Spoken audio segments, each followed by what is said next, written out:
राधे राधे भक्तों। आज बातें करूँगी कि भक्ति किस तरह की होती है। भक्ति तो वैसे तो लिखत में या सुन्नत में 9 तरह की बताई है। पहली भक्ति है भागवत सुनना, दूसरी भक्ति है भागवत, दूसरी भक्ति है कीर्तन करना, तीसरी भक्ति है उसे सिमरन करना जैसे हम याद करें, आज हमने का सुनो भागवत में। चौथी भक्ति चरण सेवा, और सही कहूँ हर एक भक्ति है। किसी भूखे को आप भोजन खिलाओ, ये भी एक भक्ति है। किसी गरीब की, आप अगर पैसे वाले हो, आपको भगवान ने इतना दिया है, आप गरीब की शादी कर दो, गरीब की बच्ची की, बेटी की, तो ये भी एक भक्ति है। किसी भूखे को खाना भोजन खिलाना, पानी पिलाना किसी प्यासे को, ये भी एक भक्ति है। पंछियों की सेवा करना, गायों की सेवा करना, ये भी एक भक्ति है। चेंटियों की सेवा करना, ये भी एक भक्ति है। अपने बच्चों को समझाओ, हम यह संसार पाने के लिए नहीं आए, हम उस परमात्मा को पाने के लिए आए। उसे पाने की आप तैयारी करो, और उसे पाना है तो इन सेवाओं से आपको जुड़ना पड़ेगा। भागवत सुनो, भागवत में इतनी गहराई है, इतनी गहराई है कि आपके हर सवाल का जवाब भागवत के अंदर छुपा है। कैसे कहूँ आपसे कि मैं बिल्कुल अनपढ़ हूँ, बिल्कुल ठोस अनपढ़, पर मैं गंवार नहीं हूँ। गंवार में और अनपढ़ में बहुत फ़र्क है। मैं जानती हूँ मेरा जन्म क्यों हुआ है, मुझे क्या करना चाहिए। मेरी इतनी हैसियत नहीं है कि मैं भंडारी कराऊँ, कि मैं ये कराऊँ, कि मैं वो कराऊँ। हाँ, जहाँ तक मेरी सीमा है, तो मैं यहाँ जंगल में रहती हूँ तो मैं पंछियों की सेवा, जहाँ तक है जाए चेंटियों की सेवा, अगर गाय आ जाए तो गायों पे जितना मेरे पे है, 1 रोटी 2 रोटी उसकी सेवा, इतनी तो मेरी वो है। पर सेवा मैं ज़रूर करती हूँ। चाहे देखो पेट बड़े जने का हो, चाहे चेंटी का, भूख किसी की अलग नहीं होती, भूख एक ही होती है।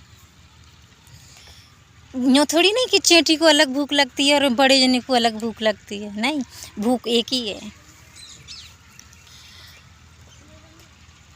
और एक और बात कहूँगी उन माता पिताओं के बारे में कि अगर आपके बड़े घर में बड़े बूढ़े हैं तो आप उनकी सेवा करो, तो फिर बच्चों से कहने की ज़रूरत नहीं पड़ेगी कि आप सेवा करो। क्यों, बच्चे जो ही करते हैं जो देखते हैं।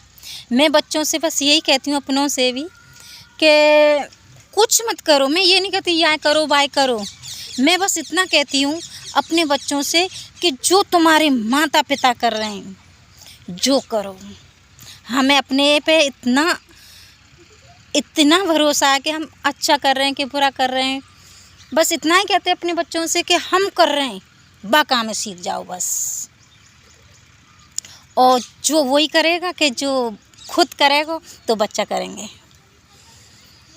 जो खुद ही, एक बात बताओ, एक बार तो बच्चा भी सत्य बोलने के लिए मजबूर हो जाए। अगर आप बच्चे से कहो कि जा बेटा अपने दादाजी के पैर दबा दे, अपने पापा जी के, तो बच्चा भी बोल जाएगा एक बार तो, क्या माँ आपने अपनी सासू माँ के दबाए क्या, दादी के दबाए क्या। और समझदार होगा तो और आपकी किताबें खोल के बैठ जाएगा। माँ आपने सेवा करी होती तो कहने की ज़रूरत नहीं होती, हम खुद ही कर लेते। और एक और बात कहूँगी, देखो गलत काम करने में मेहनत नहीं लगती है। देखो गलत वीडियो बनाए जाते हैं, गलत प्रचार बोलते हैं। देखो बड़े बड़े लोग हैं जो मुंबई के सितारे बोलते हैं, उनसे सितारे ये भी नहीं जानते कि बस उनको तो बस कुछ पैसे दे दो, मंच जाकर ऐड बना देते हैं, बस पैसों से मतलब है उन्हें। मैं अपने बारे में कहूँ कि मेरे पास ना तो ज़्यादा मेरी लंबी वीडियो जाती हैं, पर जो अपनी मन की बात होती है ना, मैं उन्हें आपके सामने बोल देती हूँ। कि मेरी एक ही बात रही है कि अगर मुझे कोई ही 5 लाख रुपया भी दे ना, कि मीना देवी आप एक वीडियो बना लो फिल्मी दुनिया पे, गाने पे।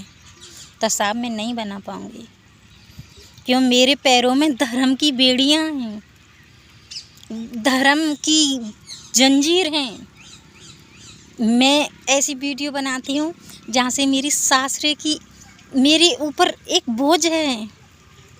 यूँ थोड़ी नहीं कि मोबाइल आ के बस वीडियो बनाने चल दिए ना साहब।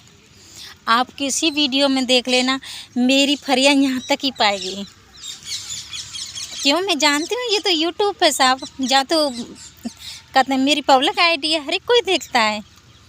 मुझे कई महीना हो गए, 4-5 महीना हो गए वीडियो बनाते बनाते, आज तक मेरे पास शिकायत नहीं आई। मेरे पूरे सासरे वालों को पता है कि हमारी बहू वीडियो बनाती है। सबको विश्वास इतना है, मैं सही कहूँ कि मैं जंगल में रहती हूँ, मुझे यहाँ पे रहते 10 साल हो गए, 10 साल।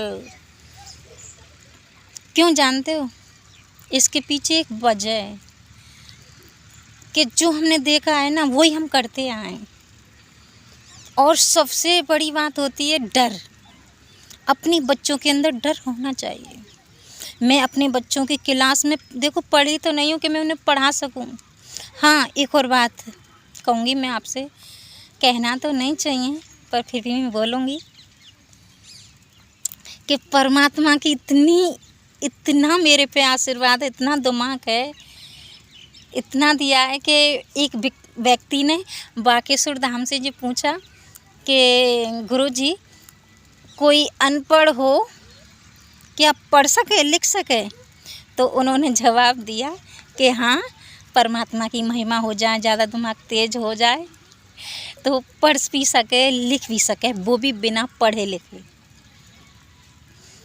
तो देखो ज़्यादा बड़ी बात तो मैं नहीं करूँगी, फिर भी मैं बताऊँ कैसे कि मैं निरे अक्षर लिख भी सकती हूँ और पढ़ भी सकती हूँ। जो मात्रा होती हैं ना, जो कम होती हैं, अपने नाम, पति के नाम, ससुर के नाम, बहन के नाम, जेठ के नाम, निरे ऐसे नाम हैं जो मैं बिना देखे और मन में ऐसे आ जाए कि ये मतलब ऐसे आवे वो, तो लिख भी लेती हूँ। तो मतलब एक डर होना चाहिए बच्चा के अंदर अपने माता पिताओं का। और क्या बताऊँ तुम्हें, सेवाओं से इतना जोड़िए अपने बच्चों को कि उन्हें पता चल जाए कि हमारा जन्म इस काम के लिए हुआ था।